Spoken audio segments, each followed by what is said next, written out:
Hey guys, I'm Jonathan, here to run through the highlights of week 2 of the Dallas EEI summer internship.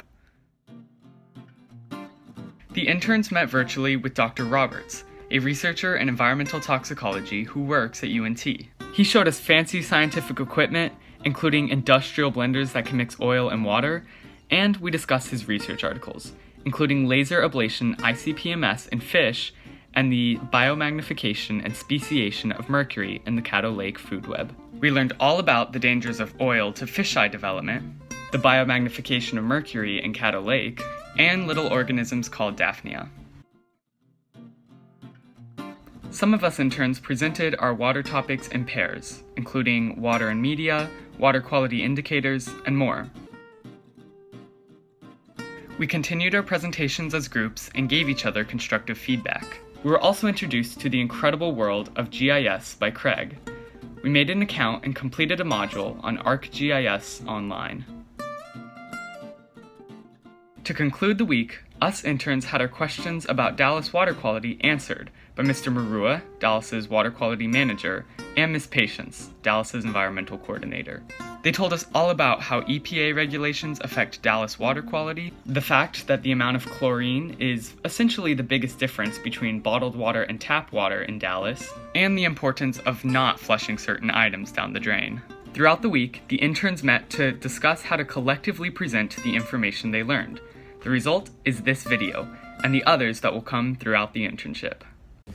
Hey guys, here's 5 fun water facts for you. Fact 1. Did you know that the average bath can actually use up to 70 gallons of water, while a 5-minute shower can actually use 10 to 25 gallons of water? Fact 2. Did you know that a running toilet can actually waste 200 gallons of water a day? Fact 3. Did you know that if a sink drips once a second, you'll actually waste 3,000 gallons of water in a year? Fact 4. Since an average sink can use up to 2 gallons of water a minute, if you just turn your sink off while you're brushing your teeth, you can save up to 4 gallons of water. And there are a lot of people who can use that 4 gallons. Fact 5. An average American citizen uses over 100,000 gallons of water in just 1 year. And those are your facts for the day. So thank you so much for watching, and remember, save water.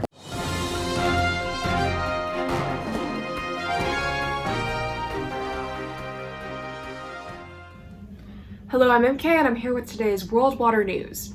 With the ongoing pandemic, hand washing has evolved from a staple of good hygiene to a weapon combating the spread of the novel coronavirus.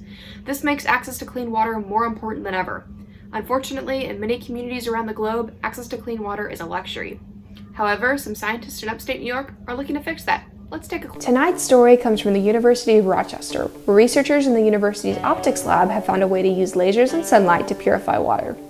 In a process outlined by Dr. Chunlei Guo in an interview with Science Daily, a powerful laser is used to etch the surface of a sheet of aluminum, transforming it from an ordinary piece of metal to a super-wicking and extremely energy-absorbent material. When placed under water to face the sun, the aluminum is able to trap water and heat it rapidly on its surface, changing the water's intermolecular bonds and increasing the efficiency of evaporation of contaminants like detergent, heavy metals, and dyes. Dr. Guo asserts that the distribution of this etched aluminum provides a simple, durable, and inexpensive way to address the global water crisis, especially in developing nations. Well, I certainly hope that Dr. Guo's predictions prove correct, and I'm looking forward to hearing more about his team's research. Until next time, thank you for watching World Water News. Hi, my name's Brianna, and I'm here reporting in the Sabine Forest in East Texas. And right now we're documenting some acid rain, and I think there's some hail too. anyways, don't be too alarmed. It's not actually acid raining down on me. However, it is water / precipitation with a higher acidity level than normal. What does this mean? So, acid rain can have some really damaging effects not only on our streets and buildings by erosion, but on the environments that we depend on. This includes organisms which specifically help clean the water. So that means as more and more acid rain pollutes our rivers and those organisms start to die, that could lead to more contamination within our water. But don't be alarmed, there are ways you can help. The main way you can help is just being more green with your energy. That includes carpooling, asking your parents to add solar panels to your house, and generally just using less electricity. Turn off the light when you leave a room and don't use the AC when you don't need it. Thanks for coming out with us. Kayaking is a really great activity because it's a nice way for you to connect with nature and get to see it while also getting a little bit of exercise. It's super easy, you could do it in basically any lake, and it's just a nice way to hang out with your friends and family.